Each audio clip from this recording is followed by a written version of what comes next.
ఆంధ్ర రాష్ట్రానికి డబ్బులు ఇచ్చారు, సంతోషం, ఇబ్బంది లేదు. కానీ మనకి ఇవ్వలేదు అనే బాధ మాత్రం ఇవాళ తెలంగాణలోని ప్రతి బిడ్డలో కూడా ఉన్నది అధ్యక్ష. ముఖ్యంగా కొట్లాడి తెచ్చుకున్న తెలంగాణలో ఇంత చిన్న చూపా కొట్లాడి తెచ్చుకున్న తెలంగాణ మీద అనే ఒక బాధ తప్పకుండా ఉన్నది అధ్యక్ష.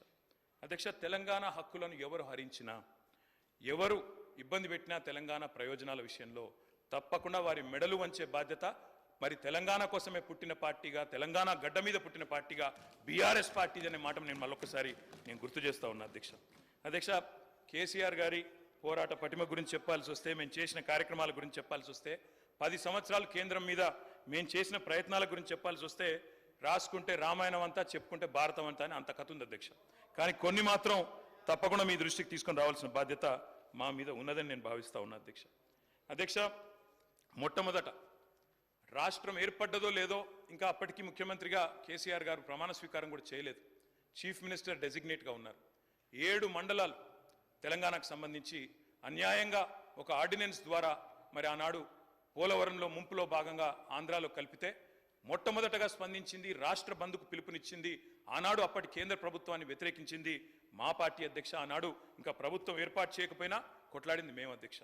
అధ్యక్ష, ఇది సెప్టెంబర్ 7, 2014. ఆనాడు కేసీఆర్ గారు మరి ప్రధానమంత్రి గారిని కలిసి తెలంగాణ రాష్ట్రానికి ప్రత్యేక ప్యాకేజ్ ఇవ్వండి, ప్రత్యేక హోదా ఇవ్వండి, ఆంధ్ర అడుగుతున్నది, మాకు కూడా స్పెషల్ స్టేటస్ ఇవ్వండి అని అడిగిన ప్రెస్ క్లిప్పింగ్ అధ్యక్ష.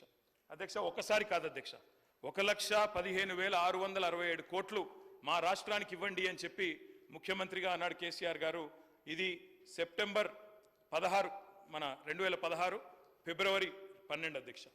అధ్యక్ష, ఒకటి కాదు అధ్యక్ష, ఇట్లా ఎన్నో సందర్భాలు, ఇక 2015లో అధ్యక్ష మళ్ళీ కలిసిన ఫోటోలు.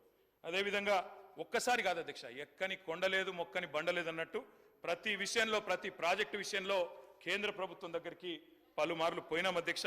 పోయి కొన్ని సాధించినాం, కొన్ని సాధించలేకపోయాం, రకరకాల ప్రయత్నాలు చేసినాం. వివక్షాపూరితమైన వ్యవహారం చేసినప్పుడు, ముఖ్యంగా సిఏఏ, ఎన్పిఆర్, ఎన్ఆర్సీ లాంటి విషయంలో తెలంగాణ శాసనసభలోనే తీర్మానం పాస్ చేసినాం అధ్యక్ష. పాస్ చేసి దిస్ వాజ్ ఇన్ 2020 మార్చ్ 26 అధ్యక్ష. మేము నిర్ద్వందంగా తిరస్కరిస్తున్నాము సిఏఏ, ఎన్ఆర్సీ అని చెప్పి కేంద్ర ప్రభుత్వానికి మా నిరసన కూడా చెప్పినాం అధ్యక్ష. సెంట్రల్